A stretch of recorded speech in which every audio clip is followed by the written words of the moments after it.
సరే, నేను గంభీరంగా మౌనంగా చూస్తున్నా. నేను కొడితే వట్టి కొట్టు నాకు అలవాట్లేదు కదా. చూద్దాము.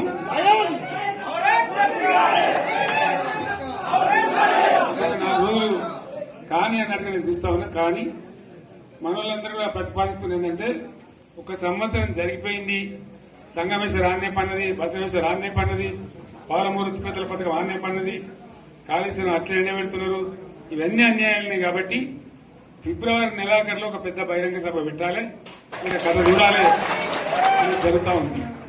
కాబట్టి మీరు కూడా పెద్ద ఎత్తున దయచేసి ఆ సభకు కదిలి రావాలి, కదా దూరమే ఉండదు. ఆ రకంగా తెలంగాణ శక్తి ఏందో మరొకసారి చూపించి వీళ్ళ మెడలు వంచి ఇప్పుడు సాధించాలి. భవిష్యత్తు కోసం కూడా కొట్టాడకు మనం సిద్ధంగా ఉండాలని తెలియజేసుకుంటూ, పరమేశ్వర్ గారికి అంతటి లోకమంత్రం ఇది. కోటి రూపాయల భూమి ఇప్పుడు 50 లక్షల కట్టుకోలేదు.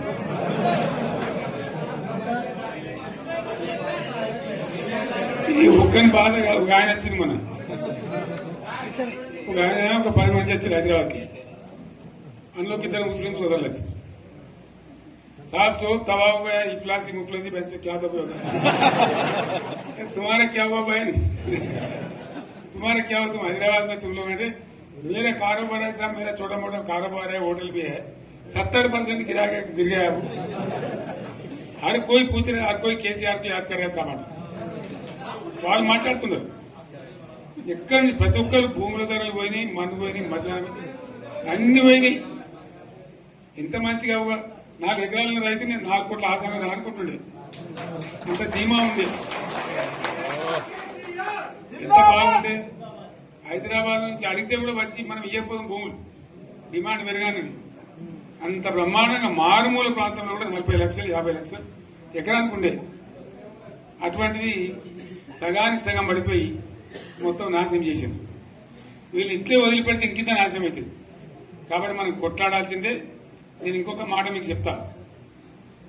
ఎలక్షన్లలో నేను మస్తుగా చూసిన 50 ఏళ్లలో పార్టీలు గెలితే ఓడతాయి.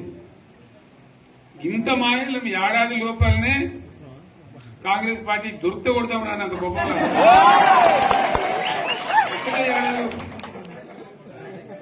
ఇంకా వాళ్ళ బొంద తెలివికి నిన్న వారి పార్టీడే మంది పెట్టలు అదేందో పోలింగ్ పెట్టిన వాడు చూసారా మీరు? ఆ పోలింగ్ పెడితే 70% మనకు వచ్చింది, 30% మనకు. వాడు పెట్టింది మనం పెట్టింది కాదు. 75 ఇది పరిస్థితి. అదే నేను ఏమంటున్నా అంటే, ఫామ్ హౌస్ అంటే ఏముంటది, వారి ఉంటది, మాకు ఉంటది, అల్లం ఉంటది. కాంగ్రెస్ వాళ్ళు ఎంత మంచి చేస్తే పారబడి తవ్వచ్చు కూడా లంగత. దీన్ని ఫామ్ హౌస్ అని మనం బదనాం చేసి అంతే కదా. నేను ఏమంటున్నా అంటే, అన్ని మబ్బులు వీడిపోయినట్టు ప్రజలకు అన్ని తెలిసిపోతున్నాయి.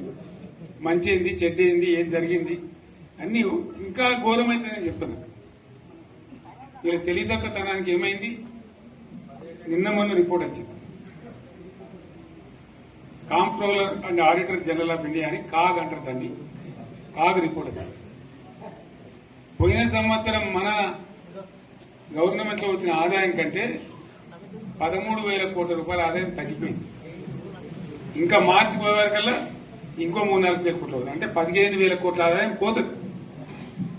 మన గవర్నమెంట్ ఉన్నప్పుడు ప్రతి ఏడాది 15,000 కోట్లు పెంచుకుంటూ పోయినాయి, చెప్పేసుకుంటూ పోయింది.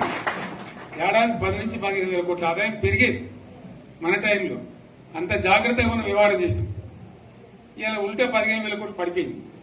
ఇంకా వాడేమిస్తాడుగా, ఇంకో ఇస్తారా? ఇంకో 4-5 నెలలైతే జీతాలకే కష్టమైతే దొరుకుతుంది. అందరు పెండింగ్ పెట్టి రిటైర్ అయిన దొరుకుతారు పైసలు, మీరు చూస్తారు కదా పేపర్లలో. సో ఆ విధంగా రాష్ట్ర ఆర్థిక పరిస్థితిని కూడా దివాలా తీయించారు. ఇవాళనేం కాదు, 100కు 100% ఇప్పటికే ప్రజల నిర్ణయానికి వచ్చిండ్రు. డెఫినెట్ గా రాబోయే గవర్నమెంట్ మనదే అని అనుమానం కూడా అవసరం లేదు.